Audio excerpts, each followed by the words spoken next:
സാധാരണ സിനിമാ പ്രേക്ഷകർ മാത്രമല്ല മുൻനിര സിനിമാ പ്രവർത്തകർ പോലും ഒരു അഭിമുഖത്തിൽ മമ്മൂട്ടിയെക്കുറിച്ച് പറയാതെ പോകില്ല. സമീപകാലത്തെ സിനിമാ പ്രവർത്തകരുടെ അഭിമുഖങ്ങൾ എടുത്തു നോക്കിയാൽ തന്നെ അത് മനസ്സിലാകും.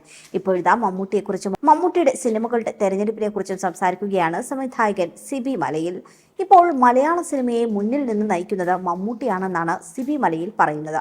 മലയാള സിനിമയുടെ സുവർണ കാലഘട്ടമായി നമ്മൾ ഇപ്പോഴുള്ള സിനിമകളെ കണ്ടാൽ അതിനെ മുന്നിൽ നിന്ന് നയിക്കുന്നത് മമ്മൂട്ടിയാണ്. മമ്മൂട്ടി കഴിഞ്ഞ 2-3 വർഷങ്ങളിൽ ചെയ്ത കഥാപാത്രങ്ങൾ നോക്കൂ.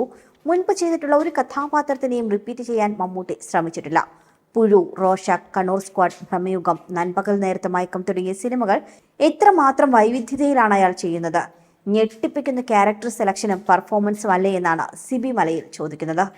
അതേസമയം മോഹൻലാൽ, മമ്മൂട്ടി എന്നീ നടന്മാർക്കൊപ്പം മികച്ച സിനിമകൾ ഒരുക്കിയ സംവിധായകൻ കൂടിയാണ് സിബി മലയിൽ.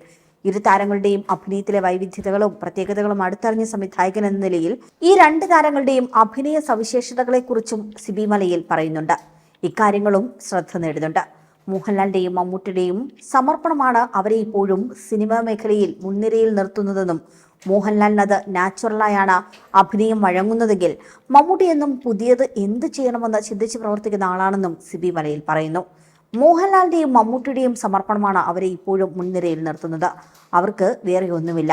എപ്പോഴും സിനിമ തന്നെയാണ് പ്രധാനം. പ്രത്യേകിച്ച് മമ്മൂട്ടിയെ സംബന്ധിച്ചിടത്തോളം മോഹൻലാലിന് അത് നാച്ചുറലായി വരുന്നതാണ്.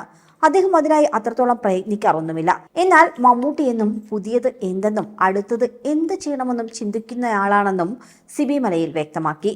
മമ്മൂട്ടിയുടെ അടുത്ത് ചെല്ലുമ്പോൾ മമ്മൂട്ടിക്ക് ഇപ്പോൾ ചെയ്യുന്ന സിനിമയല്ല, അടുത്ത സിനിമയെക്കുറിച്ചാണ് ചിന്ത. അടുത്തത് ഏത് കഥാപാത്രത്തെ എങ്ങനെ അവതരിപ്പിക്കാമെന്നാണ് മമ്മൂട്ടി ചിന്തിക്കുന്നത്. ഇപ്പോഴെന്നല്ല, പണ്ട് മുതൽ തന്നെ മമ്മൂട്ടി അങ്ങനെയാണ്. പുതിയ ആളുകളെ കണ്ടെത്തി അവതരിപ്പിക്കും. എവിടെ നിന്നാണ് ഒരു പുതിയ ആളെ കിട്ടുക എന്ന് അദ്ദേഹം തപ്പി നടക്കുകയാണെന്നും സിബി മലയിൽ പറയുന്നു. മോഹൻലാൽ അങ്ങനെ അന്വേഷിച്ച് നടക്കാറില്ല. മോഹൻലാലിലേക്ക് വരുന്നത് സ്വീകരിക്കുക മാത്രമാണ് ചെയ്യുന്നത്. അവരുടെ കഴിവ് തന്നെയാണ് ഇരുവരെയും ദീർഘകാലമായി മലയാള സിനിമയിൽ ഇങ്ങനെ നിലനിർത്തുന്നത്. ഇതുപോലെ ദീർഘകാലം ഇൻഡസ്ട്രിയിൽ നിൽക്കുന്ന അഭിനേതാക്കൾ ഇനി ഉണ്ടാകുമെന്ന് നമുക്ക് പ്രതീക്ഷിക്കാൻ കഴിയില്ല എന്നും സിബി മലയിൽ കൂട്ടിച്ചേർക്കുന്നു. മോഹൻലാൽ എന്ന നടൻ അയാളുടെ 29ാം വയസ്സിൽ ചെയ്ത കഥാപാത്രങ്ങൾ ഇന്നത്തെ കാലത്ത് ചെയ്യാൻ കഴിയുന്ന നടന്മാർ ഇല്ല എന്നും സിബി മലയിൽ പറയുന്നു.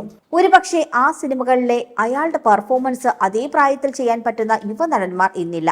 ചിലപ്പോൾ ഫഹദ് ഫാസിലിന് അതൊക്കെ സാധിക്കുമായിരിക്കുമെന്നും സിബി മലയിൽ പറയുന്നുണ്ട്.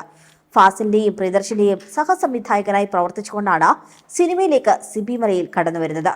1985 പുറത്തിറങ്ങിയ മുത്താരംകുന്ന് PO ആണ് ആദ്യമായി സിബി മലയിൽ സംവിധാനം ചെയ്ത ചിത്രം. തനിയാവർത്തനം, കിരീടം, ദശരഥം, ഹിസൈനസ് അബ്ദുള്ള, ഭരതം, സതയം, കമലദളം, ആകാശദൂത്, ചെങ്കോൽ, സമ്മറിൻ ബദ്രഹീം തുടങ്ങിയ നിരവധി മികച്ച സിനിമകളാണ് സിബി മലയിൽ മലയാള സിനിമയ്ക്ക് സമ്മാനിച്ചത്. ആസിഫ് അലിയെ നായകനായി എത്തിയ കൊത്ത് എന്ന ചിത്രമാണ് സിബി മലയിലിന്റെ അവസാനമിറങ്ങിയ സിനിമ. കൂടുതൽ വാർത്തകൾക്കായി B4 Blaze ഫോളോ ചെയ്യൂ, സബ്സ്ക്രൈബ് ചെയ്യൂ.